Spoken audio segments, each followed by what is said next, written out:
kami persilakan kepada Bapak Ronald Silaban.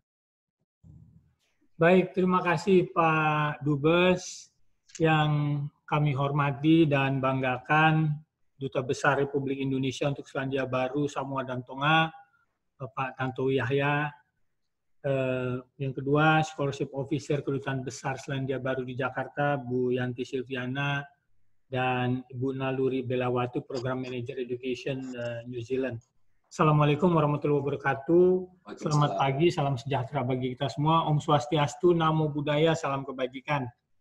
Pertama-tama, saya mengucapkan terima kasih atas acara ini yang secara langsung di-host dan dimoderatori oleh Bapak Dubes. Merupakan suatu kehormatan bagi kita, Excellency, karena Bapak menjadi moderator. Melalui acara ini, partisipan dan scholarship hunter mudah-mudahan bisa mendapatkan informasi yang menyeluruh mengenai peluang pendidikan di New Zealand, dan juga ini merupakan kesempatan yang baik untuk memperkenalkan program LPDP yang diakses oleh seluruh warga negara Indonesia. Saya akan mempergunakan waktu saya dengan sebaik-baiknya. Ya, slide silahkan. Next. Nah, dapat kami laporkan bahwa LPDP didirikan tahun 2012 dan mulai beroperasi melakukan seleksi beasiswa pada tahun 2013. Di layar ini Bapak Ibu bisa melihat bahwa ada 3 misi utama dari LPDP, yaitu pemberian beasiswa, pengembangan dana, dan research. Melalui pengembangan dana abadi ini diharapkan kita bisa memastikan ketersediaan dana pendidikan yang dapat diakses intergeneration. Ya. Selanjutnya, next. Ya, next. Nah, Bapak Ibu, ini adalah cara kami bagaimana melakukan pengembangan dana. Jadi pada saat ini sumbernya adalah dari APBN dan juga pendapatan investasi. Sedangkan sumber lain yang sah itu masih kita usahakan, dan kemudian uang itu kita investasikan dalam bentuk surat utang negara, obligasi BUMN, dan deposito, dan itulah untuk membiayai 3 kegiatan itu, yaitu beasiswa, riset, dan operasional kami sendiri. Ya, next. Tadi di dalam slide yang tadi, jumlah DPPN, Dana Pengembangan Pendidikan Nasional, sudah mencapai 51 triliun. Nah, di dalam slide ini kami sampaikan bahwa dari tahun 2012 sampai dengan tahun 2019, ya, kami telah menyeleksi atau menyeleksi hampir 25.000 penerima beasiswa. Mereka kami sebut awardee. Nah, 9.675 ongoing, 11.500 sudah jadi alumni, masih ada hampir mungkin sekitar 9.000-an atau 6.500, saya lupa, itu on the pipeline. Nah, untuk Bapak Ibu ketahui, ada juga awardee yang sudah kita award ternyata memutuskan untuk tidak mengeksekusi beasiswanya karena berbagai hal. Salah satu misalnya karena menikah, kemudian karena urusan keluarga. Jadi ini adalah pencapaian per 1 Juli 2020. Next. Nah, dari slide ini dapat diketahui bahwa 9.607 tersebut menjalani studi tersebar di berbagai negara, 3.700 sedang menunggu. Dalam negeri dan luar negeri komposisinya adalah di dalam negeri 54,9%, di luar negeri 45,1%, sedangkan berdasarkan gender laki-laki 48,3% dan perempuan 51%. Jadi yang wanita sudah jauh lebih banyak daripada yang laki-laki. Nah, kalau untuk jenjang studinya dapat dilihat di bawahnya. Jadi ada program doktor, program magister, dan kita juga membiayai program spesialis kedokteran. Sedangkan program tesis itu adalah kita memberikan pembiayaan untuk mereka yang hendak menyelesaikan tesisnya. Ya, next. Jadi berikutnya. Nah, dalam tayangan berikutnya dapat kami laporkan bahwa memang penerima beasiswa LPDP masih terkonsentrasi di Pulau Jawa dengan Jawa Barat sebagai konsentrasi terbesar terbanyak, yaitu sekitar 18,5%.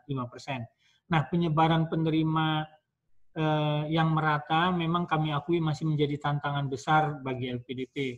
Untuk itulah sejak beberapa tahun yang lalu LPDP mulai meluncurkan berbagai macam program beasiswa afirmasi, terutama untuk daerah 3T, tertinggal, terdepan, dan terluar, dan Indonesia Timur. Nah, penyebaran negara tujuan beasiswa, coba yang berikutnya. Nah, penyebaran negara tujuan beasiswa juga menjadi tantangan tersendiri bagi LPDP karena selain domestik Indonesia, konsentrasi selanjutnya masih terkumpul di Eropa. Ya, saya persilahkan. Next. Balik dulu, kembali satu. Kembali, mundur. Sesudah ini yang peta dunianya tidak ada ya. Oke, ya udah, teruskan saja. Ya, next. Jadi sebelah kanan adalah kebanyakan di Eropa. Ya. Next.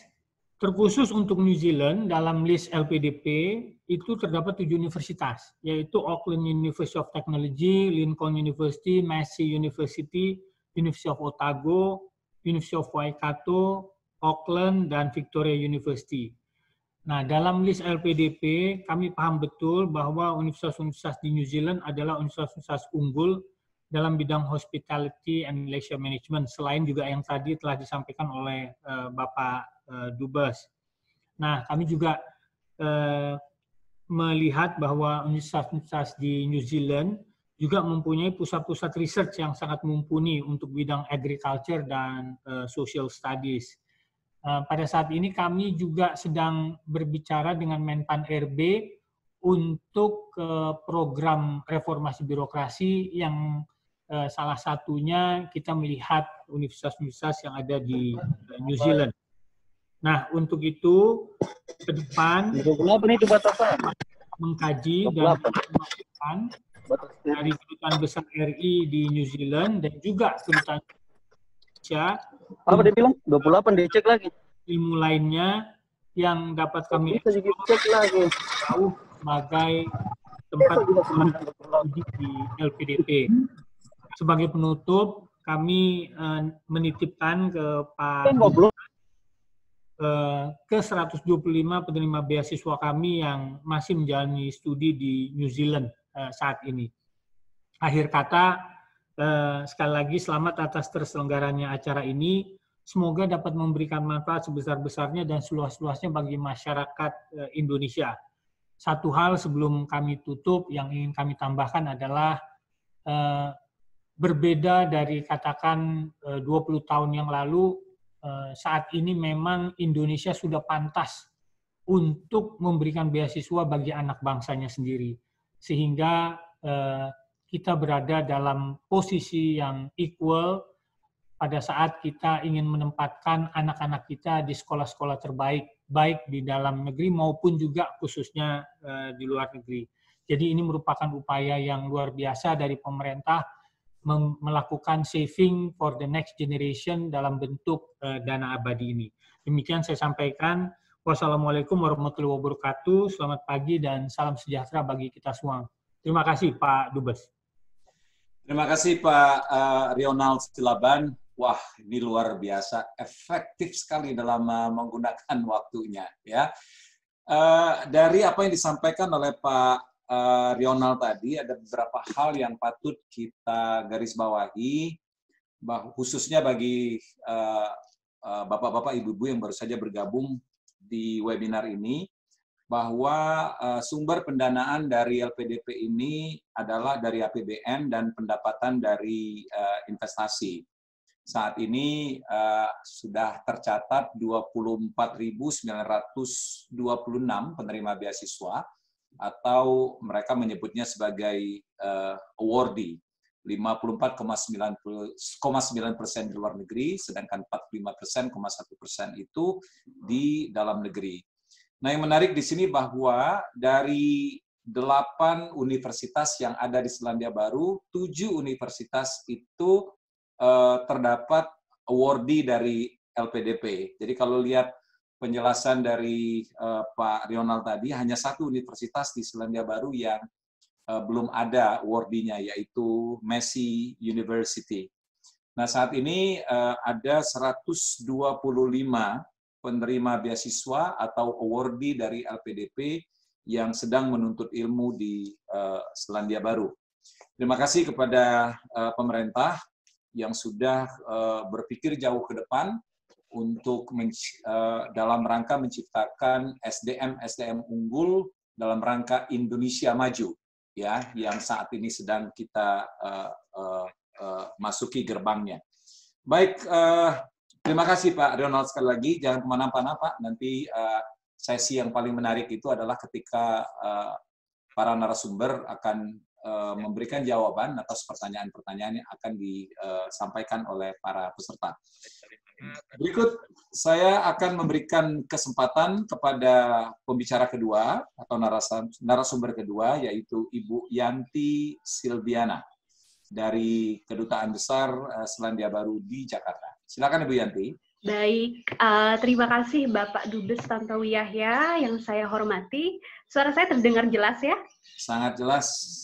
Terima kasih Bapak atas kesempatannya. Yang terhormat Bapak Rionald Silaban, Direktur LPDP Kementerian Keuangan. Yang terhormat Ibu Naluri Belawati sebagai Program Manager Education New Zealand, serta rekan-rekan hadirin webinar berburu peluang beasiswa Selandia Baru untuk Indonesia. Kia ora, selamat pagi, selamat sore waktu New Zealand. Saya Yanti Silviana, mewakili Kedutaan Besar Selandia Baru di Indonesia. Sangat terhormat sekali bisa hadir dalam webinar kali ini. Pada kesempatan kali ini, saya akan memaparkan tentang peluang-peluang program beasiswa dari pemerintah Selandia Baru untuk Indonesia. Indonesia dan Selandia Baru memiliki hubungan yang sangat produktif, baik dari segi komersial, dari segi politik, keamanan, dan juga people-to-people connections. Para penerima beasiswa dan alumni turut membangun kekuatan hubungan antar kedua negara. Kami sangat keen, sangat eager, sangat berkomitmen untuk turut membangun sumber daya manusia di Indonesia. Itulah kenapa beasiswa menjadi salah satu komponen besar dalam development assistance atau bantuan luar negeri Selandia Baru ke Indonesia. New Zealand Scholarships merupakan beasiswa prestisius dari pemerintah Selandia Baru untuk international students belajar di Selandia Baru. Beasiswa ini diadministrasikan oleh New Zealand Ministry of Foreign Affairs and Trade atau Kementerian Luar Negeri dan Perdagangan Selandia Baru melalui New Zealand Aid Program, salah satunya untuk Indonesia tentunya. Dan tujuan utamanya adalah membangun kapasitas sumber daya manusia Indonesia yang mumpuni, yang dapat terus berkontribusi pada pembangunan berkelanjutan di Indonesia. Pada November 2019 lalu, kami menandatangani sebuah Partnership Arrangement on Scholarships Program atau pengaturan kemitraan tentang program beasiswa dengan Kemensetnek sebagai Executing Unit dan Bappenas sebagai Implementing Units untuk memperkuat komitmen kami dalam turut membangun kapasitas sumber daya manusia di Indonesia melalui program-program beasiswa dari pemerintah Selandia Baru. Tadi Pak Dubes sempat singgung sedikit, kami sampaikan kembali mengapa studi di Selandia Baru. Jadi seluruh institusi pendidikan di Selandia Baru ini masuk ke dalam top 3% ranking dunia berdasarkan QS World University Rankings. Jadi rekan-rekan tidak hanya akan belajar skill praktis, tapi juga skill kepemimpinan untuk dibawa pulang kembali ke tanah air. Seluruh pengalaman dari mulai mengembangkan daya pikir, karir, pertemanan, kemudian juga menikmati budaya hidup Kiwi, itu akan memperkaya kehidupan dengan nilai-nilai yang sangat berarti. New Zealand juga sangat menghargai yang namanya work-life balance atau keseimbangan, jadi rekan-rekan bisa tetap studi secara serius, tapi juga tetap bisa relaksasi, bisa keliling New Zealand dengan mudah, Jadi kami yakin bahwa mendapatkan beasiswa New Zealand dan juga studi di Selandia Baru itu akan menjadi investasi terbaik dalam hidup Anda. Konsep dari suku Maori, Manaki Tanga atau keramahan dan rasa hormat antar sesama ini menjadi kunci dari pelaksanaan program beasiswa Selandia Baru. Melalui Manaki Tanga, kami menghormati Anda dan partnership dengan Indonesia. Kami juga menjamu Anda selama Anda mencapai tujuan akademik dan juga turut membantu memberikan pengalaman positif yang mengubah hidup. Kami juga menganggap alumni sebagai wano atau keluarga yang hubungannya terus kami jaga. Jadi apa saja jenis-jenis beasiswa dari pemerintah Selandia Baru untuk Indonesia? Jadi ada New Zealand Scholarships Tertiary untuk beasiswa pasca sarjana. Kalau dulu mungkin sering mendengarnya New Zealand ASEAN Scholarships, sekarang namanya satu branding namanya New Zealand Scholarships.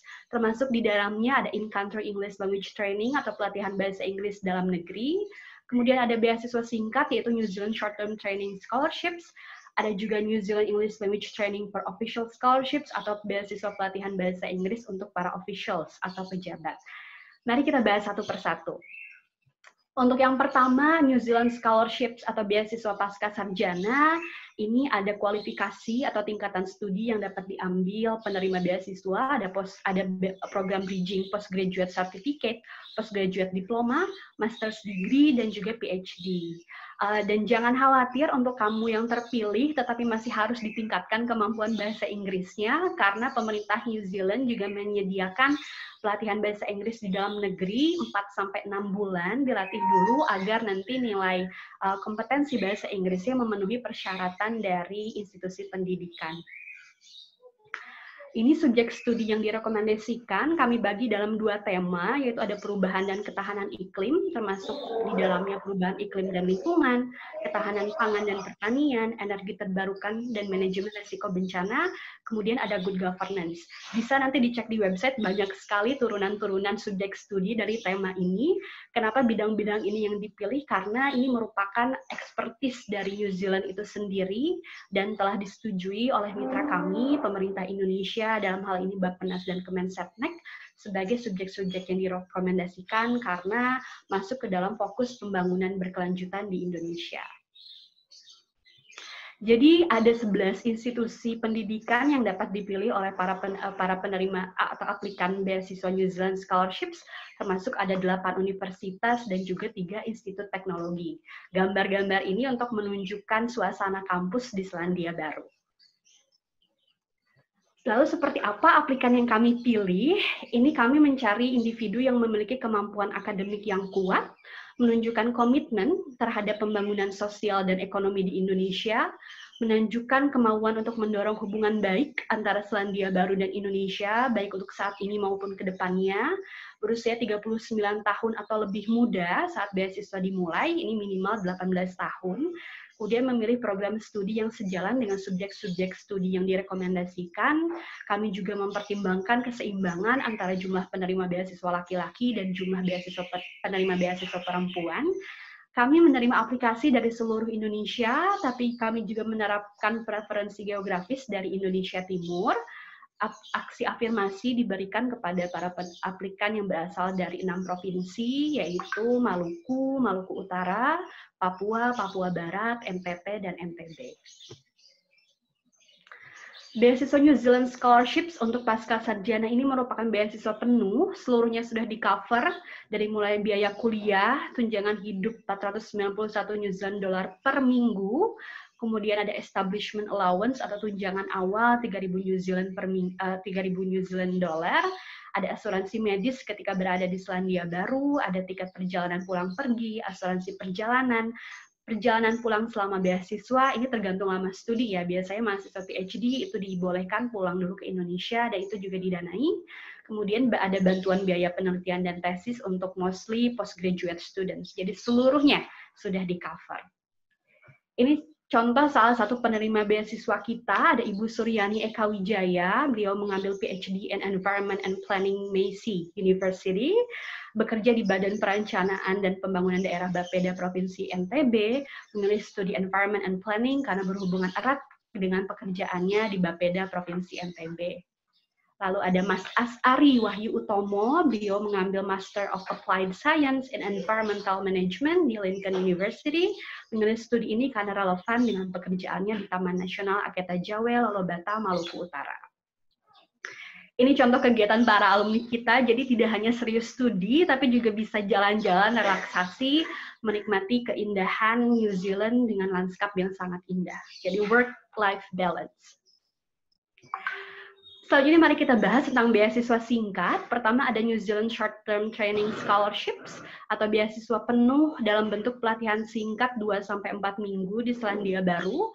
Beasiswa ini menyasar mereka dari sektor publik dan sektor swasta yang memiliki koneksi terhadap tema. Karena pelatihan ini bersifat tematik dengan tema berkisar kepemimpinan sektor publik, panas bumi, dan energi terbarukan. Pesertanya tidak hanya dari Indonesia, tapi dari 6 negara lain, termasuk juga 5 negara anggota ASEAN, yaitu Kamboja, Laos, Vietnam, Myanmar, Timor Leste, dan Mongolia. Selanjutnya ada New Zealand English Language Training for Official Scholarships atau NZLTO. Ini merupakan program intensif pelatihan bahasa Inggris 4-6 bulan yang dirancang untuk pejabat pemerintah yang kerap menggunakan bahasa Inggris dalam pekerjaannya. Dan tentunya harus juga memiliki koneksi langsung terhadap tema-tema dari pelatihan yang berkisar tentang pertanian dan perdagangan, manajemen risiko bencana, pendidikan, energi terbarukan, dan good governance. Ini sama seperti NZSCTS atau beasiswa singkat tadi, pesertanya tidak hanya dari Indonesia, tapi juga dari 6 negara lainnya. Tentunya kami memberikan dukungan terus kepada para penerima beasiswa kami selama COVID-19, sebagaimana COVID-19 ini berdampak pada seluruh aspek kehidupan masyarakat. Beasiswa New Zealand Scholarships terus para penerimanya terus kami dukung dan berikan pendampingan pastoral care. Saat ini New Zealand sedang berada di level 1 atau almost normal ya Pak Dubes. Jadi seluruh kegiatan dapat dilaksanakan sesuai rencana dan para penerima beasiswa tetap dapat sesuai rencana dan menerima dukungan dan juga pastoral care. Seleksi tahun 2020 ini masih terus kami lanjutkan untuk keberangkatan 2021. Adapun COVID-19 mendesak penundaan program NZSCTS dan NZLTO tahun ini karena saat ini New Zealand sedang lockdown. Tapi untuk mereka yang saat ini sedang di sana, penerima beasiswa baik untuk NZS maupun NZLTO, terus kami dampingi agar dapat pulang ke Indonesia kembali ke tanah air dengan aman. Tentunya dukungan tidak hanya diberikan selama program, tetapi juga setelah program, kami sebagaimana tadi prinsip dari Manaki Tangga ini menghargai alumni sebagai Vano atau keluarga.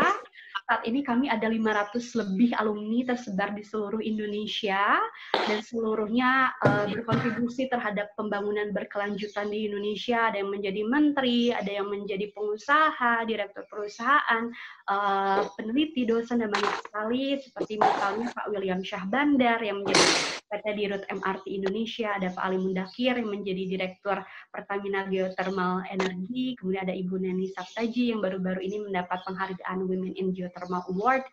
Seluruhnya kami kontak, setiap tahun ada pertemuan rutin, jadi alumni gathering ini sebagai opportunity untuk berbagi dan juga network, berjejaring dan juga berbagi ilmu antara sesama alumni. Alumni-alumni ini juga tergabung dalam LinkedIn group kami, New Zealand Alumni in Indonesia, sebuah platform untuk berbagi kabar tentang Indonesia dan Selandia Baru antar sesama alumni dan juga untuk opportunities perkembangan karir maupun professional development lainnya. Untuk informasi lebih lanjut mengenai New Zealand Scholarships, Bapak Ibu, rekan-rekan semua dapat mengakses website kami di www.newzealandscholarships.govt.nz atau email ke nzmjack@cbn.net.id jika tidak menemukan jawaban dari website tersebut. Tapi websitenya sudah sangat lengkap sekali, ada di sana informasinya semua. Dapat juga follow Facebook, Instagram, dan Twitter dari Kedutaan Besar Selandia Baru di Indonesia. Baik, demikian yang dapat saya sampaikan. Semoga bermanfaat. Terima kasih banyak dan saya kembalikan ke Pak Dubes, Pak selaku moderator. Terima kasih. Terima kasih Bu Yanti Silviana untuk penjelasannya yang sangat jelas ya. Saya ingin menggarisbawahi beberapa hal penting saja bahwa di pemerintah Selandia Baru itu melalui program NZH memberikan 3 jenis beasiswa. Yang pertama itu adalah untuk pasca sarjana, kedua adalah untuk short time training scholarship atau beasiswa singkat, dan yang ketiga adalah untuk beasiswa pelatihan bahasa Inggris khususnya untuk para petugas atau para penyelenggara negara yang banyak menggunakan bahasa Inggris.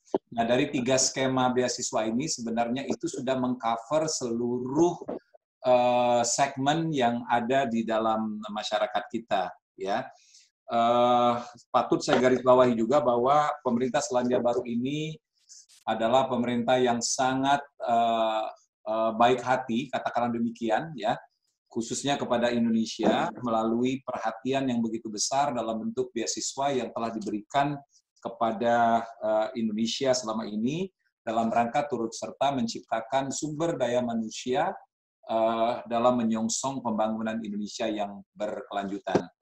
Terima kasih Bu Yanti untuk penjelasannya.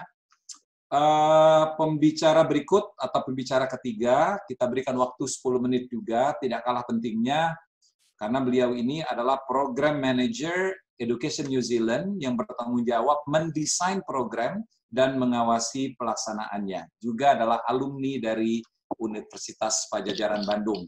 Ibu Naluri Belawati, kami persilakan. Halo, selamat pagi semuanya. Morena, perkenalkan saya Naluri, Program Manager dari Education New Zealand. Sebelumnya saya mau cek dulu apakah suara saya terdengar. Jelas sekali.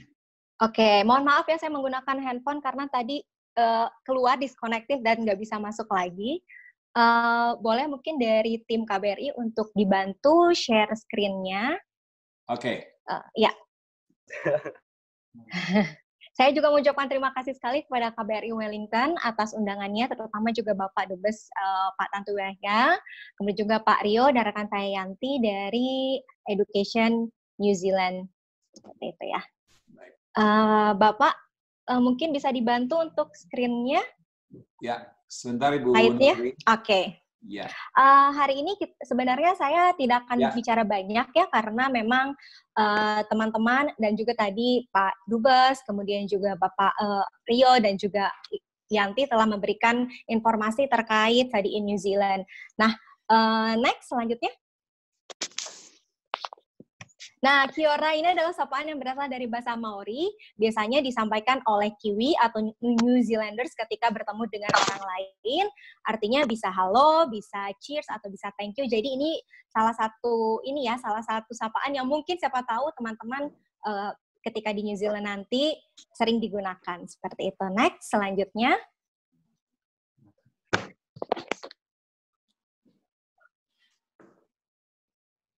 Oke, ini adalah agenda yang akan saya informasikan hari ini kepada teman-teman. Jadi stay tune dan semoga mendapatkan informasi yang berguna terkait studi in New Zealand. Selanjutnya. Nah, untuk Bapak, Ibu, dan semua orang yang sekarang sedang zooming in, mungkin masih belum banyak yang familiar ya dengan Education New Zealand. Jadi kami memang bagian pemerintah New Zealand under Ministry of Education yang memiliki mandat untuk mempromosikan New Zealand sebagai tujuan studi bagi international students. Kami juga mendukung berbagai education services yang ada di market, tapi kami bukan agensi pendidikan yang merekrut student ya. Kami bekerja sama dengan agensi pendidikan, perwakilan institusi, bahkan juga pemerintah untuk mempromosikan New Zealand. Dan staf kami tidak banyak, hanya 90 orang, kurang lebih di 22 lokasi, termasuk saya yang ditempatkan di New Zealand Embassy di Jakarta. Next. Selanjutnya kita akan membahas tentang universities yang ada di New Zealand. Boleh yang tadi selanjutnya? Oke, tadi seperti yang informasikan ya, kita hanya memiliki 8 universitas dan semuanya ini milik pemerintah. Jadi kami tidak memiliki universitas swasta. Kampus kami ini tersebar di 2 pulau, ada di North Island dan South Island. Dan selain universitas, kami juga memiliki institut teknologi dan juga private school, termasuk tadi yang seperti Pak Tantowi katakan, kalau misalnya mau belajar mungkin bahasa atau masak itu ada di private school atau sekolah swasta. Selanjutnya. Nah, sekarang kita ingin membahas mengapa sih kita harus study in New Zealand. What's so special about New Zealand? Yang pertama tentu saja karena New Zealand University itu masuk ke top 3% di dunia. Selain itu juga masuk kepada menduduki peringkat pertama ya sebagai negara berbahasa Inggris yang mempersiapkan studennya untuk masa depan. Kenapa ini penting? Karena seperti yang kita tahu ya proses kita ini sekarang sedang menuju masa-masa yang kemajuan teknologinya semakin pesat. Itulah kenapa program-program dan proses pembelajaran yang ada di New Zealand University selalu disesuaikan dengan kebutuhan zaman. Di Indonesia sendiri, seperti yang kita tahu, pemerintah juga selalu menggaungkan tentang human capital development untuk menyongsong industri 4.0 atau juga automation dan lain sebagainya. Itulah kenapa New Zealand sangat ahead ya terkait hal itu dan menjadikan seluruh silabusnya berkaitan dengan masa depan. Dan itu juga yang menyebabkan New Zealand menduduki peringkat ke-7 sebagai negara dengan performa grades yang tinggi dibandingkan dengan negara lain. Nah, tidak hanya kualitas pendidikan, New Zealand juga sangat peduli terkait student welfare dan student well-being. New Zealand merupakan salah satu negara pertama yang memiliki student well-being strategi karena menurut kami untuk mencapai kualitas pendidikan yang baik, seorang student juga harus memiliki kesehatan mental yang baik. Selain itu juga dari bidang creativity dan innovation tidak usah diragukan lagi ya karena memang New Zealand terkenal gitu ya terkait creativity dan innovation-nya dan bahkan Wellington salah satu kota di New Zealand yang ibu kotanya New Zealand itu termasuk ke dalam UNESCO Creative Cities in 2019 di bidang perfilman. Selanjutnya, ini juga tidak kalah penting ya. Jadi mungkin teman-teman belum tahu kalau di New Zealand international student baik itu yang melalui scholarship ataupun yang self funding itu mendapatkan opportunities untuk bekerja paruh waktu selama 20 jam per minggu atau sekitar 40 jam per minggu selama libur semester. Selanjutnya, nah ini juga yang menjadi salah satu daya tarik ketika international students belajar di New Zealand, yaitu keindahan alamnya. Jadi nanti kalau misalnya teman-teman ke New Zealand, jangan lupa untuk explore keindahan alam di New Zealand, dan ini adalah satu culture yang menurut saya sangat menarik, yaitu culture Maori. Bisa dilihat di paling kanan itu ada foto orang sedang men-share hidung, itu artinya berbagi nafas. Dan lebih jauh lagi, ini adalah analogi suku Maori yang merepresentasikan bahwa semua international student itu diterima di New Zealand. Selanjutnya, kita akan membahas tentang master degree. Master degree durasinya 1-2 tahun dan teman-teman juga bisa bekerja selagi belajar di New Zealand. Dan untuk teman-teman yang membawa pasangan, pasangannya juga bisa mendapatkan visa kerja kurang lebih sama ya 20 jam per semester. Selain itu juga kalau misalnya teman-teman memutuskan untuk belajar di New Zealand menggunakan biaya sendiri atau self funding, itu teman-teman eligible untuk mendapatkan post study visa sampai dengan 3 tahun. Seperti itu. Next. Oke, ini juga terkait New Zealand PhD. Kalau misalnya tadi sama ya, kurang lebih sama benefits-nya. Selain itu juga partner bisa bekerja dan anak-anak itu bisa sekolah di sekolah lokal, bahkan beberapa alumni PhD itu mendapatkan yang melahirkan di sana itu semuanya gratis. Kalau misalnya lagi-lagi kalau self funding ya tidak internasional, tidak melalui scholarship, itu teman-teman bisa membayar sama dengan penduduk lokal seperti itu. Next. Ini adalah beberapa scholarships yang ditawarkan oleh universitas yang ada di New Zealand. Ini merupakan partial scholarship di luar tadi full scholarship yang ditawarkan oleh New Zealand Scholarship atau LPDP. Skemanya berbeda-beda, tapi biasanya range-nya dari mulai 5 sampai 20 ribu New Zealand dollar, tergantung dari program, requirement, dan skemanya. Next. Jika teman-teman ingin mencek scholarship lainnya, bisa cek di website resmi kami. Nanti saya akan berikan linknya di kolom chat ya. Selanjutnya. Untuk informasi lebih lanjut, silakan klik di studyinnewzealand.govt.nz. Dan juga ini ada link yang sangat-sangat penting bagi teman-teman yang mau mendaftarkan beasiswa tapi tidak tahu mau kemana gitu. Jadi setelah ini cek, boleh selanjutnya. Selanjutnya. Nah, ini adalah My Study New Zealand. Mohon maaf ya, saya tidak bisa memberikan tutorial terkait My Study New Zealand, tapi ini sangat penting karena teman-teman bisa sign up ke My Study NZ, dan sistem ini akan membantu memilihkan program yang sesuai dengan minat teman-teman. Bisa selanjutnya. Nah, ini contohnya ya. Jadi teman-teman nanti ketika sign up, nanti ada email verifikasi dari My Study New Zealand, kemudian teman-teman hanya tinggal melakukan 3 step.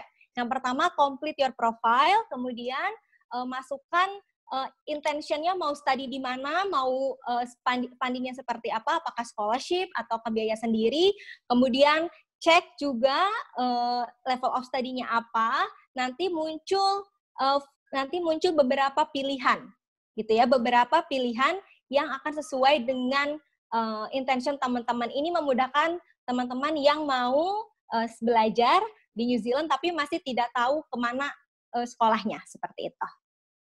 Next.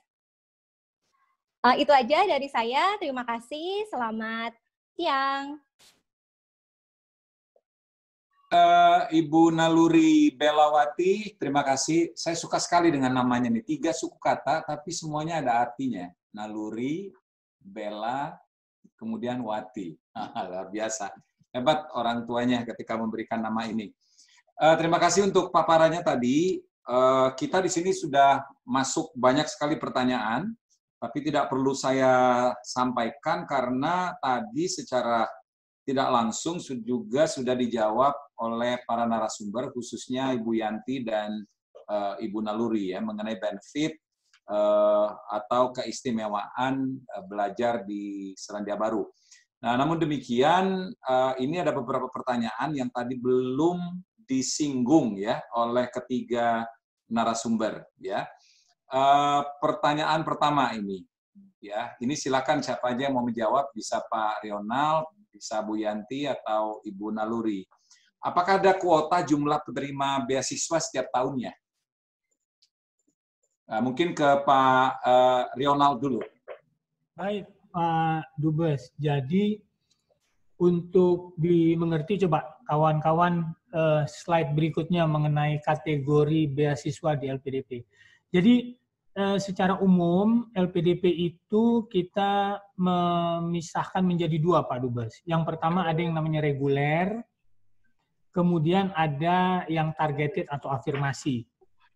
Jadi contohnya gini, kalau anaknya Pak Dubes itu ngelamar itu kelasnya reguler, Pak Dubes. Ya. Nah, tapi kalau misalnya dia dosen, PNS, TNI, Polri, atau beasiswa prestasi Olimpiade, kita sebut targeted.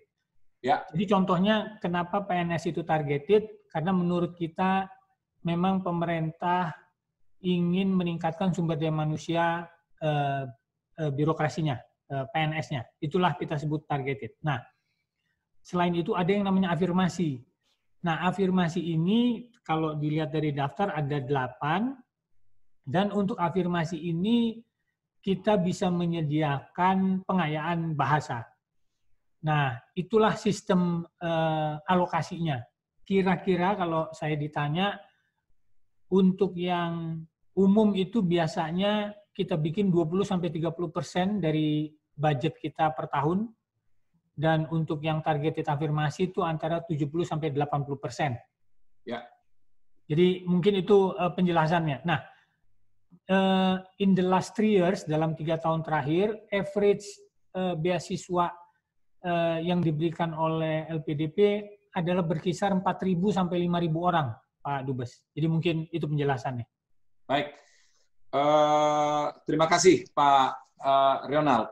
Pertanyaan yang sama itu akan saya ajukan untuk Selandia Baru ini. Mungkin Ibu Yanti bisa menjawab, apakah ada kuota, Bu, untuk penerima dari Indonesia? Baik, terima kasih untuk pertanyaannya.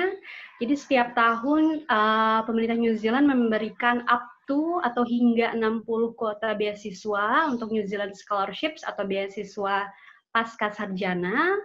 Kemudian untuk beasiswa pelatihan singkat itu up to 36 dan itu biasanya 3-4 kali keberangkatan. Ya. Kemudian untuk beasiswa pelatihan bahasa Inggris itu up to 20 ya. Dan biasanya itu 3 kali keberangkatan. Dan tentunya kami setiap tahunnya selalu mengupdate informasi, jadi mohon selalu dicek website resmi kami di www.nzscholarships.govt.nz. Oke, jadi setiap tahun itu ada 100 kurang lebih ya, 100 penerima beasiswa NZ, Ya. NZ8 ya. Ya, Oke. NZ8. Betul. Baik, ini ada 3 penanya ya. Yang pertama ini dari Nane Yusi, karena dia adalah penanya pertama. Kita buka pertanyaannya apa? Nane Yusi, bisa dibuka pertanyaannya? Ibu Nane Yusi masih bersama kami, silakan Bu.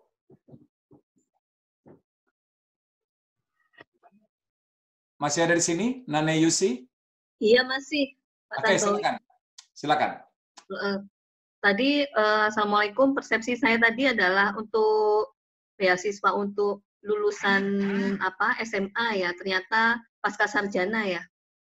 Kalau Ya. untuk S1 apakah ada atau mungkin seperti D3 atau apa mungkin untuk di New Zealand? Pak Tantowi. Oke, kalau dari LPDP tadi saya rasa sudah jelas sekali penjelasan dari Pak Silaban. Mungkin dari Bu Yanti ingin menjawab. Ada untuk undergraduate nggak? Beasiswa kami untuk ini lebih ke pasca sarjana, Pak. Mungkin Ibu Pasca sarjana, Lauri ya bisa Ya. membantu jawab.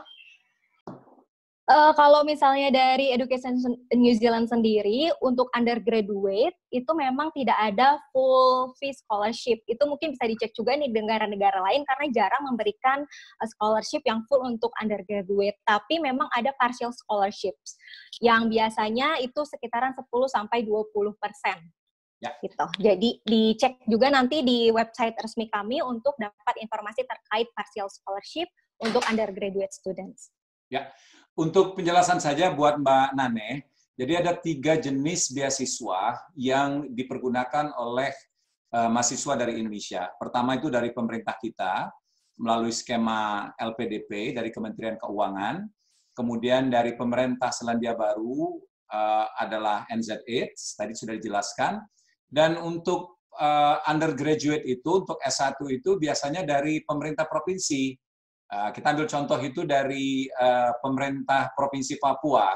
Itu setiap tahun itu mereka mengirim ratusan mahasiswa untuk belajar di berbagai universitas di luar negeri. Biayanya itu adalah dari dana otsus. Jadi sumbernya adalah APBN.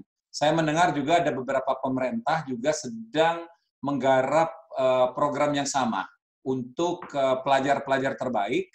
Ya, untuk konteksnya S1 ya atau undergraduate, misalnya Pemprov NTB yang sedang menjajaki kerjasama dengan beberapa universitas yang ada di Selandia Baru, kemudian Pemprov Sulawesi Selatan. Jadi itu adalah kebijakan dari masing-masing provinsi. Baik, pertanyaan kedua dari Raffi Wicaksono. Apakah masih bergabung? Siap, Terima kasih, Pak. Mas Raffi, silakan. Assalamualaikum warahmatullahi wabarakatuh. Waalaikumsalam. Yang hormat Pak Duta Besar Tanto Wiyaya, Pak Ronald, Bu Yanti, Bu Naluri, Bu Ari. Saya ingin menanya 3 pertanyaan. Nama saya Raffi. Saya Ketua OSIS Sekolah Indonesia Yangon, Myanmar, dan selaku Ketua 1 WILIS, Youth Leaders of Indonesian Embassy School, Forum OSIS Sekolah Indonesia Luar Negeri. Saya ingin bertanya 3 pertanyaan, yaitu yang pertama, apa yang perlu disiapkan untuk anak SMA yang kelas 3 SMA yang baru mau lulus untuk bersaing dan mendapatkan beasiswa di New Zealand. Dan pertanyaan kedua adalah, apakah anak lulusan sekolah Indonesia luar negeri akan mendapatkan kesempatan untuk mendaftar beasiswa di New Zealand? Dan pertanyaan ketiga, ini pertanyaan personal sih, apa jurusan yang cocok untuk menjadi seorang diplomat karena saya sangat look up kepada bapak saya dan ingin jadi diplomat seperti bapak saya dan seperti Bu Ari juga ya sebagai pelaku Pensosbud ya. Terima kasih, sekian itu pertanyaan saya. Oke, makasih Mas Raffi. Oh, ternyata Mas Raffi anak diplomat. Iya. Di mana? Di Myanmar ya? Myanmar sekarang, Pak. Oke, baik. Saya rasa ini lebih cocok untuk dijawab oleh Mbak Yanti. Silakan Mbak Yanti. Baik, terima kasih Pak atas terima kasih Mas Raffi ya tadi ya untuk pertanyaannya. Mungkin untuk lulusan SMA kalau mau mendapat beasiswa dari New Zealand Aid itu harus selesai dulu S1-nya baru bisa apply ya Pak ya, karena ini beasiswa pasca sarjana. Dan kemudian pertanyaan selanjutnya tadi apa yang harus disiapkan? Tadi saya sudah sampaikan sedikit tentang panduan atau pilihan panduan apa saja yang kami gunakan untuk memilih aplikan atau memilih individu yang seperti apa. Tentunya dipersiapkan akademiknya harus baik, kemudian juga memiliki komitmen terhadap pembangunan sosial dan ekonomi di Indonesia, dan juga berusia 39 tahun atau lebih muda, kemudian juga banyak sekali ada persyaratan beberapa, dan kami menerima selama memenuhi preferensi tersebut kami sangat terbuka, baik itu mau dari sekolah di luar ataupun di Indonesia, kami sangat terbuka selama memenuhi preferensi dari pemerintah New Zealand. Untuk tips selanjutnya untuk menjadi diplomat mungkin Pak Dubes ini yang bisa lebih menjelaskan ya Pak. Sebenarnya Raffi ini bisa tanya ke papanya sebenarnya. Tapi nggak apa-apa, saya jawab aja. Raffi, untuk menjadi diplomat itu memang ada bidang-bidang studi tertentu yang akan nyambung nanti dengan pekerjaan seorang diplomat. Saya sebut saja dua. Pertama itu adalah hubungan internasional atau international relations. Yang kedua itu adalah dari hukum. Hukum ini penting sekali karena tugas diplomat itu nanti banyak berurusan dengan perjanjian-perjanjian internasional yang mengikat antara Indonesia dengan negara-negara di mana kita ditugaskan atau dengan berbagai organisasi internasional. Jadi orang yang mempunyai latar belakang hukum itu akan sangat kuat sekali. Tapi yang pertama tadi, orang yang mempunyai latar belakang pendidikan hubungan internasional itu akan menjadi diplomat yang biasanya itu sangat luas, terus mampu menciptakan silaturahmi yang baik. Gitu. Itu adalah ilmu-ilmu yang applied atau terpakai. Tapi itu tidak baku sebenarnya, karena pada dasarnya apa saja itu selama dia berkarir melalui Kementerian Luar Negeri dan diterima, maka pada waktunya sesuai dengan penilaian-penilaian tertentu dan masa kerja, maka yang bersangkutan tentu saja bisa menjadi seorang diplomat. Nah, seorang diplomat itu kalau menjadi duta besar kan jalurnya 3 ya. Pertama adalah dari jalur karir, yaitu dari Kementerian Luar Negeri. Kedua biasanya jalur partai politik seperti saya, dan ketiga itu adalah pilihan presiden sendiri, prerogatif dari presiden. Ya. Oke, pertanyaan ketiga itu dari Ruby Agil. Saya nggak tahu ini Miss or Mister. Mudah-mudahan masih ada di sini. Silakan Ruby. Oke, terima kasih Pak Duta Besar Indonesia untuk New Zealand. Sebelumnya mohon izin bertanya. Perkenalkan, nama saya Ruby Agil Hasan. Saya merupakan mahasiswa yang mau lulus dari Universitas 11 Maret Surakarta. Izin bertanya untuk pada ketiga pembicara. Yang pertama tentang beasiswa LPDB, mungkin saya akan tanyakan kepada Bapak Kemenko, Bapak Ronald, apakah universitas yang ditargetkan LPDB itu memang sesuai sudah list yang LPDB targetkan gitu. Saya hanya menekankan kalau misalnya univ yang kita daftar atau kita daftar LPDB itu univ yang sesuai ada yang sudah kerjasama atau ada yang list di LPDB. Untuk yang kedua yaitu peluang diterima beasiswa LPDB pada di saat univ tersebut ternyata belum pernah menerima atau belum ada award dari LPDP itu sendiri. Apakah itu peluangnya lebih besar? Apakah kita bahkan sama rata dengan sebelumnya? Kemudian yang ketiga itu tentang mungkin beasiswa santri. Apakah beasiswa santri juga ada efeknya atau suatu kegiatan atau suatu tanggung jawab khusus ketika nanti sudah diterima LPDP dari jalur beasiswa afirmasi, khususnya beasiswa santri, nanti di sana kita harus jadi ustadz atau jadi apa gitu, dan apakah kita sebelumnya harus di pesantren dulu atau sudah menjadi alumni pesantren itu nggak apa-apa. Kemudian yang terakhir mungkin saya pengen mendapatkan penjelasan lebih lanjut dari New Zealand, dari KBRI New Zealand, dari Bu Yanti terkait yang New Zealand short training. Apakah ya mungkin saya tadi belum begitu jelas short training itu apakah itu juga terbuka untuk umum dan bagaimana caranya gitu. Mungkin bisa dijelaskan lebih detail lagi gitu. Terima kasih Pak. Baik, banyak ya pertanyaannya Mas Ruby ya ternyata ya. Iya. Oke, baik, dari sekian banyak itu sebagian besar ditujukan kepada Pak Rionald Silaban. Silakan Pak. Baru yang pertanyaan terakhir Ibu Yanti. Silakan Pak. Terima kasih Pak Dubes, terima kasih Ruby. Saya jawab dari yang santri dulu ya. Jadi ketika kita luncurkan beasiswa santri itu dimaksudkan untuk anak-anak yang tamatan pesantren atau yang juga membantu pesantren. Jadi itu utamanya. Kita tidak mengharuskan, katakan kalau mereka keluar negeri, mereka harus jadi pembimbing rohani, enggak sama sekali. Ini intinya kita ingin memberikan kesempatan kepada sumber daya manusia yang dihasilkan oleh pesantren atau yang bisa bermanfaat terhadap pesantren. Nah, jadi kalau 3 jenis tadi, reguler, targeted, dan afirmasi, kan santri ada di afirmasi. Yang membedakan itu adalah, kalau saya mau bicara jujur, threshold kelulusan di mata LPDP. Jadi yang reguler itu karena jumlahnya kecil, maka threshold ambang batasnya kita bikin lebih tinggi, kira-kira begitu. Nah, untuk beasiswa santri sendiri itu ada 2. Satu, mereka boleh mengambil ilmu-ilmu umum atau juga ilmu agama. Khusus yang untuk ilmu agama, jurusan, prodi, dan universitasnya itu ditentukan oleh Kementerian Agama. Gitu ya. Nah, sekarang kembali ke list universitas, pertanyaan pertama. Jadi, yang dibiayai oleh LPDP adalah jika kamu diterima di universitas yang ada di dalam list LPDP.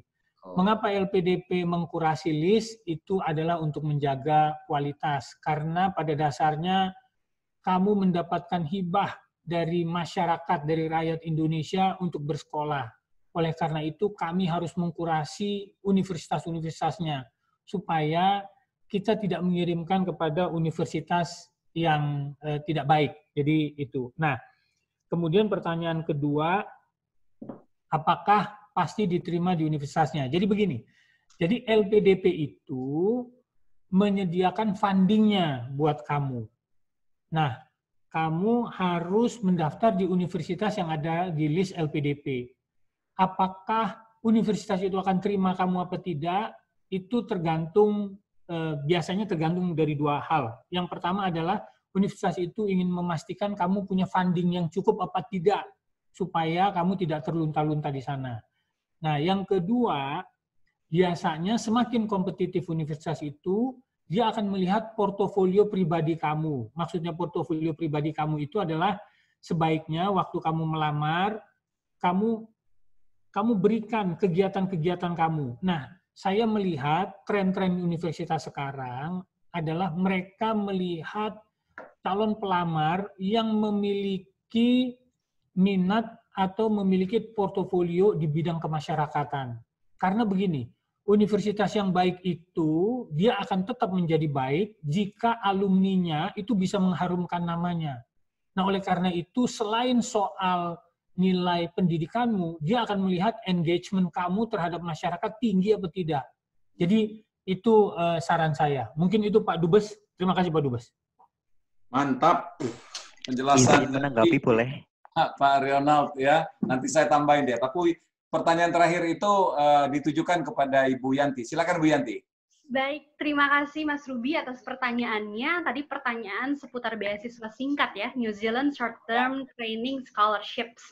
Begitu, jadi beasiswa ini ditujukan kepada mereka yang berada di sektor publik maupun sektor swasta, jadi berasal dari perusahaan yang memiliki koneksi terhadap tema-tema pelatihan. Jadi setiap tahunnya kita mengadakan 4 kali bukaan ya biasanya, dan itu masing-masing pelatihan itu bertema. Jadi misalnya ada temanya public sector leadership, ada temanya panas bumi, ada temanya renewable energy. Jadi kami setiap bukaan itu mencari pihak-pihak baik dari sektor dari pemerintahan maupun dari sektor swasta yang relevan dengan atau yang mempunyai koneksi langsung baik dari segi kebijakan maupun segi praktis dengan tema-tema pelatihannya. Pembukaannya itu kami berkoordinasi dengan Kementerian Sekretariat Negara. Jadi saran saya jika tertarik atau misalnya lebih baik di email saja, ditinggalkan kontak dari institusi atau perusahaannya ke email tersebut. Nanti jika ada pembukaan seleksi, kami biasanya mengirimkan informasi melalui Kemensetnek. Mudah-mudahan terjawab ya. Ya, terima kasih Ibu Yanti. Ini ada pertanyaan ini untuk Ibu Naluri Belawati ini, ya. Pertanyaannya dari YouTube yang kami dapat, karena kami juga harus adil antara penanya yang masuk ke Zoom dengan mereka yang masuk melalui YouTube. Pertanyaannya begini, Bu. Ini mengenai student visa ke New Zealand. Ya, ini dari Meliana. Saya sebenarnya ingin bertanya tentang calon mahasiswa yang saat ini perlu mengurus student visa ke New Zealand. Ya, apakah Ibu bisa memberikan informasi terkait hal itu? Oke, terima kasih Pak atas pertanyaannya dan juga untuk Ibu Meliani. Nah, untuk terkait visa, saat ini memang bordernya New Zealand itu belum dibuka, itu yang pertama. Jadi untuk saat ini memang prioritas dari kami, pemerintah New Zealand, itu untuk memastikan international students yang ada di New Zealand aman dan safe terlebih dahulu. Seperti itu. Jadi memang kami belum memprioritaskan visa untuk international students yang ada di luar New Zealand. Seperti itu. Nah, untuk informasi lebih lanjut terkait visa, bisa langsung cek ke immigration visa, nanti saya bantu share linknya ya, dan juga nanti bisa di-extend oleh KBRI Wellington ke teman-teman yang ada di YouTube. Jadi memang saat ini kami hanya fokus kepada penanganan respons COVID-19 untuk international students yang ada di New Zealand. Seperti itu. Untuk informasi lebih lanjut, nanti saya akan kirimkan link terkait Immigration New Zealand, dan silakan Ibu bisa langsung cek informasinya di website terkait. Terima kasih. Baik. Ibu Yanti, ini banyak sekali pertanyaan yang sama. Ya. Inti pertanyaan begini, berapa nilai minimal IELTS atau TOEFL untuk studi di Selandia Baru? Jika tidak mencukupi, apakah ada program untuk meningkatkan kemampuan bahasa Inggris? Baik, jadi untuk nilai minimal itu sebaiknya aplikan mengecek ke masing-masing institusi pendidikan, karena biasanya tiap prodi itu punya persyaratannya masing-masing. Tetapi rata-rata ini Pak, minimal itu biasanya 6,5 IELTS dengan band tidak kurang dari 6. Nah, untuk TOEFL itu sekitar 90. Nah, jika misalnya aplikan sudah terpilih, sudah lolos interview, tapi kemudian ternyata nilai IELTS-nya masih harus ditingkatkan, itu jangan khawatir karena pemerintah New Zealand menyediakan kuota untuk pelatihan bahasa Inggris di dalam negeri, Pak. Itu sekitar 4-6 bulan. Begitu. Jadi ada kursus dulu, nanti diteskan lagi IELTS-nya kembali. Gitu. Oke. Ini ada pertanyaan dari YouTube yang masuk ditujukan kepada Pak Silaban ini. Pak, kalau saya dinyatakan sebagai qualified untuk mendapatkan beasiswa dari LPDP ya. Apa saja yang ditanggung oleh LPDP? Aku singkat aja jawabnya Pak Dubes. Kita tanggung semuanya. Jadi berangkat, sekolah, uang sekolah, living tuition-nya, living allowance-nya, nanti pulangnya juga kita kita tanggung. Nah ini dia ininya Pak. Oh ya. Ya. Ya, baik.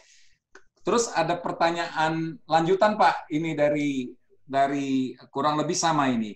Setelah menyelesaikan pendidikannya, ini untuk penerima LPDP, apakah harus pulang? Apakah boleh melanjutkan kerja untuk beberapa tahun di Selandia Baru?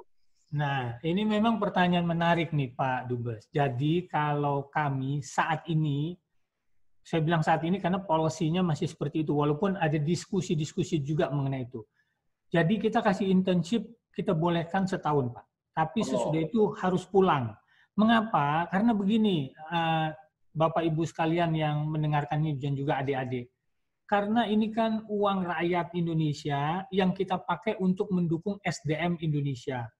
Jadi kamu harus pulang. Kenapa? Supaya kalau nanti ada FDI masuk ke Indonesia, perlu SDM, Indonesia punya. Nah, jangan sampai uang dari Indonesia ini meningkatkan SDM luar negeri. Jadi kira-kira begitu sederhananya masih Pak Dubes. Walaupun dalam real life-nya ada diskusi mengenai misalnya ya, ada anak ngambil PhD di Artificial Intelligence. Dia bilang, Pak, saya gimana kalau pulang? Tapi unfortunately, that's our rule at the moment. Gitu Pak Dubes. Terima kasih. Mantap Pak Silaban ini kalau menjawab sesuai dengan asal usulnya ini. Jadi langsung aja kalau menjawab itu. Oke ya. Ini banyak sekali Pak Silaban. Pertanyaan itu lebih dari 10 yang kurang lebih sama ya. Setelah selesai bisa nggak extend beberapa lama gitu untuk kerja atau mencari pengalaman kerja tepatnya. Terima kasih Pak. Pak, aku tambah Pak. Kalau kalian nggak pulang, nah ini bukannya saya mau nakut-nakuti, tapi kan kita harus jelas seperti kata Pak Dubes bilang. Ya. Kalau sesuai waktunya kalian tidak pulang, maka terpaksa kami harus mengajukan tuntutan ganti rugi. Nah, jadi mungkin itu. Siap Pak Dubes. Ya. Jadi ini kayak lagu slang ini. Kamu harus pulang. Oke. Dari YouTube tadi sudah kita ambil. Kita masih ada waktu. Kita ngambil pertanyaan dari Zoom ini. Mereka yang pertama kali raise hands. Berikut giliran dari Ainsley Lesilolo. Mudah-mudahan masih ada di sini. Ainsley. Hai. Selamat pagi semuanya. Saya Ainsley. Saya 17 tahun. Sebenarnya tadi pertanyaannya sudah dijawab. Okay. Tetapi I myself am a high school senior and I'm soon to be graduate. And I think I speak for many other seniors here. But if there is a high number of people interested, will there, by any chance in the future, might there be a scholarship program for those who are interested in taking their undergraduates or bachelors in BE? Okay, where are you now, Ainsley? Are you in Indonesia? Yeah, I'm in Jakarta. Oh, in Jakarta. Okay, silakan. Apakah ini kembali lagi nih? Karena sepertinya para peserta kita ini banyak juga ya yang berkeinginan untuk ngambil undergraduate di luar negeri, khususnya di Selandia Baru. Silakan, siapa yang mau menjawab ini? Bu Yanti mungkin, be kind enough ya, New Zealand be kind enough to also provide scholarship mungkin ya. Graduate ya. Tentu pada dasarnya kami mendukung pembangunan sumber daya manusia di Indonesia dan saat ini memang fokusnya ke pasca sarjana, beasiswa lanjutan ya. Tentu ini jadi masukan juga mungkin ke depannya kita nggak tahu Indonesia dan New Zealand hubungannya semakin produktif dan kami akan tampung ini sebagai masukan ya Pak ya. Oke. Baik, ya. Naluri mungkin. Iya, kalau dari Education New Zealand untuk Ainsley boleh nanti chat ke saya, kontak detailsnya nanti kita ngobrol setelah selesai Zoominar ini ya untuk scholarship undergraduate gitu ya. Okay. Baik. Ya, sekarang kita ambil lagi pertanyaan dari Zoom. Pratiwi Hamzah. Masih di sini? Assalamualaikum. Waalaikumsalam. Saya terdengar? Ya. Ya, terima kasih atas kesempatannya, Pak Dubes. Agak keras sedikit, Mbak Pratiwi, suaranya. Mohon maaf, apa sekarang lebih terdengar? Iya, Ya, jelas. terima kasih atas kesempatannya. Saya memiliki beberapa pertanyaan. Yang pertama, apakah LPDP sekarang ada kebijakan untuk bagaimana kebijakan yang alumni magister untuk lanjut lagi ke doktoral? Apakah saat ini ada kebijakannya seperti itu? Yang kedua, apakah misalnya saya seorang dosen di bawah Kementerian Mendikbud, apakah tetap bisa mendaftar BUDI atau lebih diprioritaskan kepada beasiswa umum? Terus yang ketiga, misalnya belum ada, mungkin tadi sudah sedikit terjawab, namun misalnya saya ingin mendaftar di Massey University, apakah saya tetap bisa mendaftar di sana dengan menggunakan beasiswa LPDP meskipun itu tidak ada alumni sebelumnya seperti itu? Sekian dari saya. Sekali lagi terima kasih kesempatannya dan semoga sehat selalu semuanya. Terima kasih. Silakan Pak Ronald. Semua pertanyaan sepertinya ditujukan kepada Anda. Terima kasih Pak Dubes. Tadi aku dengarnya agak sayup-sayup, jadi kalau saya salah jawab mohon diluruskan. Yang pertama, dari magister ke doktoral, sekarang memang harus daftar ulang, itu yang pertama. Kemudian yang kedua, apakah harus umum atau BUDI, ini mungkin Pak Dubes nggak ngerti. BUDI itu adalah program beasiswa unggulan dosen Indonesia, Pak Dubes. Nah, itu kita gini, kalau dosen itu ada dalam programnya Dikbud, dan itu program BUDI. Jadi saya sarankan lebih baik masuk BUDI, karena kalau via BUDI itu treatmentnya akan berbeda, gitu ya. Thresholdnya beda dari kalau kamu masuk umum. Jadi saya sarankan lewat BUDI. Terus pertanyaan yang ketiga aku lupa tadi, soalnya sayup-sayup. Mohon maaf, yang ketiga misalnya mungkin saya belum mengecek apakah Universitas Massey University itu sudah ada di list LPDP atau belum. Saya belum mengecek. Oh, jika gitu. misalnya ada, kemudian saya ingin mendaftar walaupun belum ada awardee sebelumnya di sana, apakah saya tetap bisa mendaftar ke sana? Dan maaf Pak, satu lagi, apakah misalnya saya adalah alumni magister, apakah saya harus ikut PK lagi ketika misalnya saya mendaftar LPDP dan misalnya diterima seperti itu? Ya. Misalnya ya Pak, misalnya. Ya, oke. Jadi untuk pertanyaan ketiga, sepanjang universitas itu ada di list LPDP, silahkan aja. Kalaupun misalnya sudah ada di list LPDP, tapi universitas itu yang disebut tadi misalnya Massey misalnya, belum pernah nerima LPDP, itu tidak ada masalah buat LPDP. Kalau ada di list kami, itu bisa kita biayai. Terus kemudian soal persiapan keberangkatan, nanti saya cek ya, aku lupa itu. Kalau kamu udah pernah sekali sih, I think it should be okay. Pak Dubes, saya mau lapor, memang kalau untuk penerima LPDP itu Pak Dubes, kita bikin apa yang namanya persiapan keberangkatan. Anak-anak itu kita kumpulkan seminggu, bonding di antara mereka, sambil kita mengundang pembicara-pembicara tingkat nasional untuk meningkatkan kebinekaan mereka, Pak Dubes. Jadi nanti kapan-kapan kalau Pak Dubes ada waktu, kalau persiapan keberangkatan kami sudah mulai, saya akan undang Pak Dubes juga. Kebetulan sejak Maret saya tutup, Pak, karena COVID. Mungkin itu aja tambahan. Terima kasih, Tiwi. Terima kasih, Pak Dubes. Dengan senang hati, Pak. Apalagi kalau misalnya pas saya lagi ada di Jakarta, kemudian saya dikasih tahu, ada notis sebelumnya, dengan senang hati saya akan memenuhi undangan itu untuk share, ya. Pembekalan kepada teman-teman atau adik-adik yang akan melanjutkan studinya. Saya rasa betul sekali, Pak, ini adalah program yang bagus, ya. Saya tidak akan menyebut suatu nama atau suatu institusi, tapi kalau misalnya pengiriman mahasiswa tanpa melalui proses bonding terlebih dahulu, seminggu atau bahkan 1 bulan, untuk menanamkan nilai-nilai keindonesiaan, nilai-nilai kebersamaan, itu terlihat sekali bedanya ketika yang bersangkutan itu sedang berada di luar negeri. Saya dukung sekali, Pak. Itu terima kasih. Para pembicara yang terhormat, kalau bisa bertahan 10 menit lagi ya. 10 menit lagi. Ini yang bertanya tidak berkurang, ini yang ikut juga tidak pernah turun, tetap 500, ya, luar biasa sekali. Saya akan ambil lagi satu penanya dari Zoom ini. Ya, kalau tadi ada dari YouTube ya. Wow, oke. Saya pilih dulu ya. Oke, sementara kita ambil satu dari Zoom dan satu dari YouTube.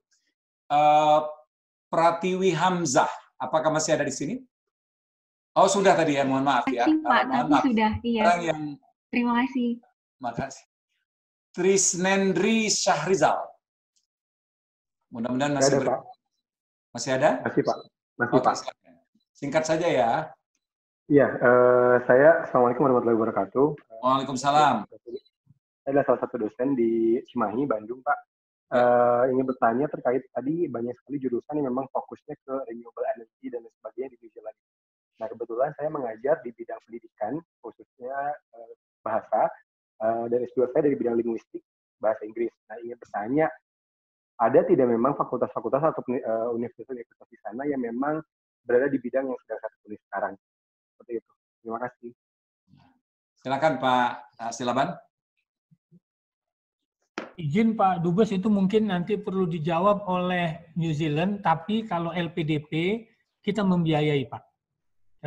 Kan si Tris ini ngajar bahasa, kita membiayai Pak. TESOL kita biayai, termasuk linguistik juga kita biayai. Cuma mereka menanya di New Zealand ada apa enggak? Silakan. Kalau misalnya dari, Yanti dulu atau saya? Kalau misalnya untuk education and English tentu saja ada di salah satunya di University of Canterbury di South Island ya. Nanti saya bisa juga informasikan linknya terkait University Canterbury, atau nanti untuk Mas Tri silakan chat saya private ya. Jadi kita bisa ngobrol-ngobrolnya lebih asik gitu. Oke Mbak Yanti, thank you. Oke, silakan Mbak Naluri. Itu kayaknya tadi saya jadi langsung ke Mbak Yanti. Salah tadi ya, saya Mbak Naluri, thank you. Iya, mungkin tadi sudah dijawab juga oleh Bu Naluri, Pak. Nanti bisa private chat untuk pilihan program studi di kami, bisa dicek lebih lanjut. Banyak sekali listnya di website kami. Iya, jadi mungkin Pak Dubes sekali lagi saya mau menginformasikan kepada teman-teman, silakan untuk masuk ke website kami, terutama yang My Study New Zealand, karena di situ penting sekali, maaf saya tidak bisa share screen untuk tutorial masuk ke sign up-nya seperti apa, tapi di situ teman-teman bisa daftar dan bisa memasukkan program-program yang teman-teman inginkan, nanti langsung sistemnya akan generate gitu, mana program yang cocok, sekolahnya di mana, durasinya kapan. Itu sangat membantu untuk teman-teman yang memang masih kebingungan seperti itu. Gitu ya. Jadi silakan masuk ke My Study New Zealand yang linknya sudah saya informasikan tadi di chat. Atau di YouTube juga nanti KBRI bisa diinformasikan lagi. Gitu. Baik, Mbak Naluri. Pak, ini ada pertanyaan buat Pak Rional dari Nova Wahyu Pratiwi, masuknya melalui YouTube. Beasiswa LPDP tahun ini kapan Pak dibuka? Nah, bagus. Terima kasih Pak Dubes. Jadi begini, LPDP itu setahun sebetulnya 2 kali rekrutmen. Rencana kita harusnya tahun ini sama seperti tahun lalu itu Maret dan September. Kenapa Maret? Untuk memberikan kesempatan anak-anak yang harus berangkat pada tahun itu juga. Nah, memang gara-gara COVID kita hentikan Pak Dubes. Karena kan ada wawancara di situ, ada tes di situ, jadi kita nggak berani. Nah, untuk yang September, ini kawan-kawan di Direktorat Beasiswa sedang melihat apakah mungkin atau tidak dibuka. Yang kita khawatir itu kalau ada second wave, Pak Dubes. Ya, betul. Terus terang kita nggak, sebagai contoh gini, saya mau cerita sama kawan-kawan, waktu saya bikin persiapan keberangkatan, sampai Maret saya hentikan, ternyata memang ada 1-2 yang terkena. Jadi, untuk ini memang kita berhati-hati, untuk September belum kita putuskan apakah akan kita buka atau tidak, tapi yang pasti tahun depan kita akan lakukan 2 kali Maret-September, sebab ya sudahlah, kalau misalnya COVID-nya tidak berhenti, itu sesuatu realita yang harus kita hadapi, tinggal kita cari cara melaksanakannya. Jadi mungkin itu penjelasan kami Pak Dubes. Terima kasih Pak Dubes. Baik. Pertanyaan yang sama juga saya tujukan kepada New Zealand, ini Bu Yanti. Kapan NZ8 berikutnya dibuka? Ya, terima kasih Pak. Pertanyaannya, jadi saat ini diskusi mengenai offering beasiswa selanjutnya masih didiskusikan di head office kami di Wellington. Jika nanti kabar sudah tersedia, sudah ada, tentunya dengan menimbangkan tadi protokol health and safety itu menjadi concern utama kami. Jika nanti informasi sudah tersedia, kami akan diskusikan dulu dengan mitra pemerintah Indonesia, Kemensatek dan Bappenas. Jadi saran saya untuk selalu cek update beasiswa NZ Scholarships di geovt.nz secara berkala, begitu Pak. Baik, Ibu Yanti lagi, Bu, ini dari Natania Florentina, nggak jelas ini domisili di mana. Bagus sekali pertanyaannya. Apakah ada beasiswa yang disediakan untuk sekolah-sekolah swasta seperti Le Cordon Bleu di Wellington itu, ya, itu sekolah perhotelan. Ya, yang ya banyak, saya lihat banyak sekali itu apa namanya itu mahasiswanya dari Indonesia. Ibu bisa jawab, silakan Bu. Mungkin ini ya baiknya yang menjawab pertanyaan ini. Silakan ya.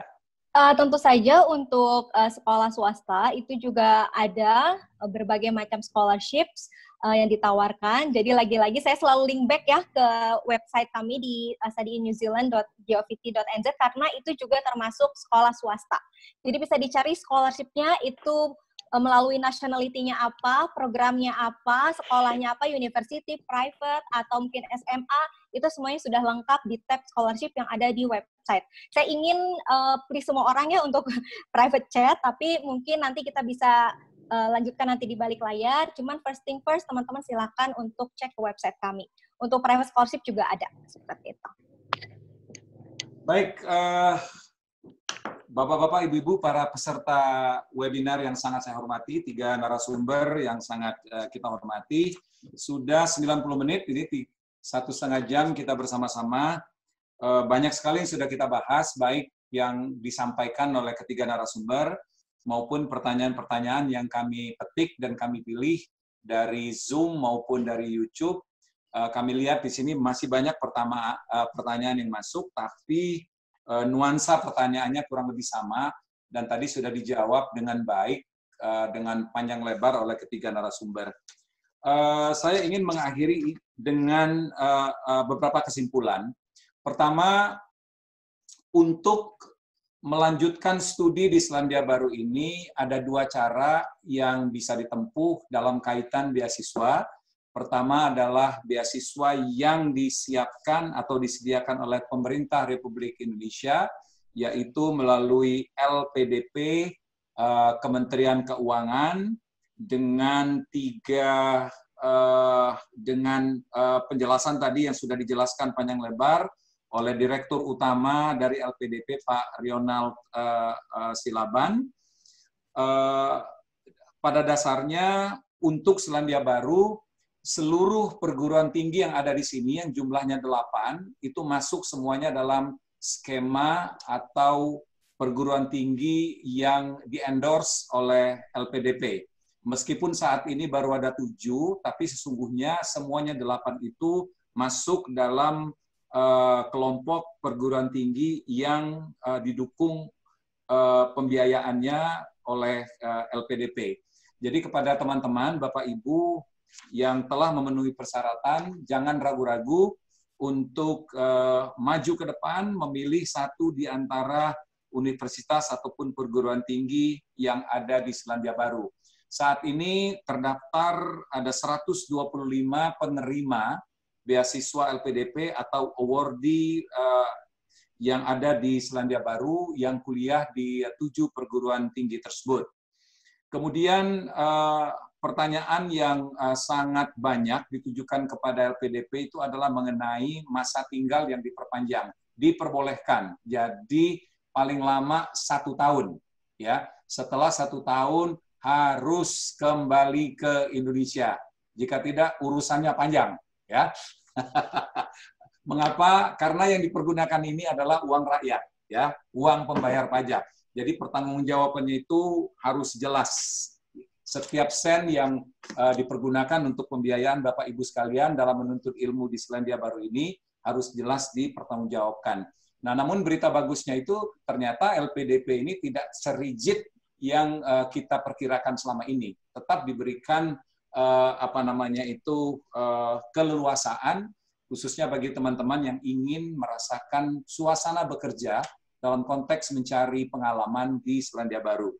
Nah, sedangkan pembiayaan kedua adalah melalui pemerintah Selandia Baru lewat satu skema yang namanya NZ-AIDS, yang merupakan suatu beasiswa yang berasal dari Kementerian Luar Negeri dan Perdagangan Selandia Baru yang pengelolaannya dikoordinir oleh NZ-AIDS, dan di Indonesia pengelolaannya dipusatkan di Kedutaan Besar Selandia Baru yang ada di Jakarta. Nah, ini sama saja dengan LPDP tadi, hampir semua bidang studi disupport, 8 perguruan tinggi yang ada di sini, termasuk sekolah-sekolah ataupun perguruan tinggi yang lain yang tidak ada dalam pembahasan masih bisa dipertimbangkan sesuai dengan penjelasan dari Ibu Naluri tadi. Nah, persamaan dari kedua beasiswa ini adalah semua biaya hidup, semua pembiayaan ditanggung, baik LPDP maupun NZ-AIDS. Tujuan dari kedua beasiswa ini, baik dari pemerintah Indonesia maupun dari pemerintah Selandia Baru, adalah dalam rangka menciptakan SDM yang tangguh, ya, yang berwawasan internasional, namun tetap mempertahankan kultur dan nilai-nilai kita sebagai bangsa Indonesia. Saya ucapkan terima kasih kepada ketiga narasumber, Pak Rionald Silaban, Ibu Yanti Silviana, dan Ibu Naluri Belawati atas waktu yang sudah diberikan. Kita berikan tepuk tangan terlebih dahulu untuk ketiga narasumber ini. Terima kasih Pak atas waktunya. Ya, sebelum kita selesai, kita pose dulu, kayak pas foto, kita mau foto dulu nih. Ya, at the count of 3 ya. Kasih pose yang sekeren mungkin. Ini akan keluar di website website LPDP, website NZ-AIDS, Kedutaan Besar Selandia Baru di Jakarta, dan Kedutaan Besar Republik Indonesia di Wellington. Oke, pada hitungan ketiga.